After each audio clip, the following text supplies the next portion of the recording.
High আসসালামু আলাইকুম, কেমন আছেন সবাই? আশা করি সবাই ভালো আছেন, আমিও অনেক ভালো আছি।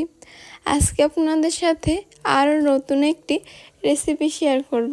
আর এইটা কিন্তু আমার আম্মু দেখাই দেয়নি, এইটা কিন্তু আমি ভালোই পারি এই রেসিপিটা করতে।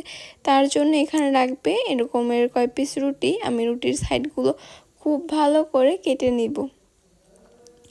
এই তো ছুরির সাহায্যে খুব ভালো করে কেটে নিচ্ছি। আর আমার রেসিপি যদি ভালো লাগে থাকে লাইক কমেন্ট শেয়ার করবেন। ইউটিউব থেকে দেখে থাকলে সবাই একটা সাবস্ক্রাইব করে থাকবেন, আর ফেসবুক পেজ থেকে দেখলে একটা ফলো করে দিবেন।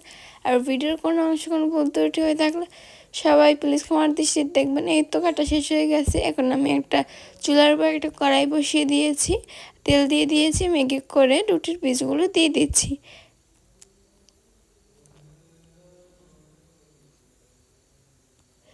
এই তো এক এক করে আমি ভাগ করে তারপর দিয়ে দিচ্ছি। এখানে একটা একটা করে আপনার চাইলে একটা একটা করে ভাজতে পারেন, আমি যাতে তাড়াতাড়ি হয় যেন সবগুলো দিয়ে দিচ্ছি। আর এই তো হয়ে গেছে, এখন কিন্তু উঠিয়েও নিব। পুরোপুরিটা দেখাই নেই, কারণ ভিডিও অনেক বড় হয়ে যায়, তাহলে তো আপনারা দেখতে চান না। এই তো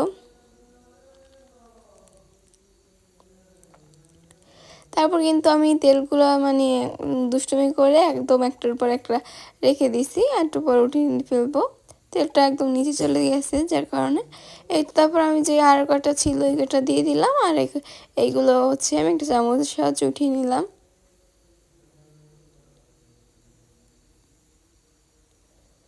তারপর এখানে যা করা লাগবে, এখানে দুধ গরম করে নিব।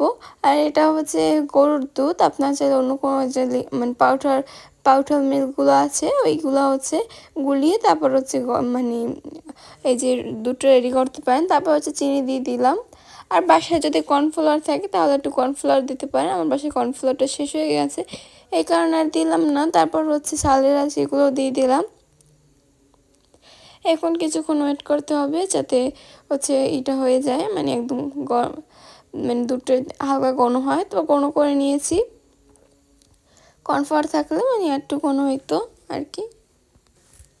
এই তো তারপর আমি একেবারে এই রুটিগুলো একদম কিন্তু শক্ত করে ভেজে নিয়েছি, হালকা হালকা নরম ছিল। তারপরে এই রুটিগুলোর উপরে আমি দুধগুলো ঢেলে দিলাম। আর এই খাবারটা খেতে কিন্তু অনেক টেস্টি।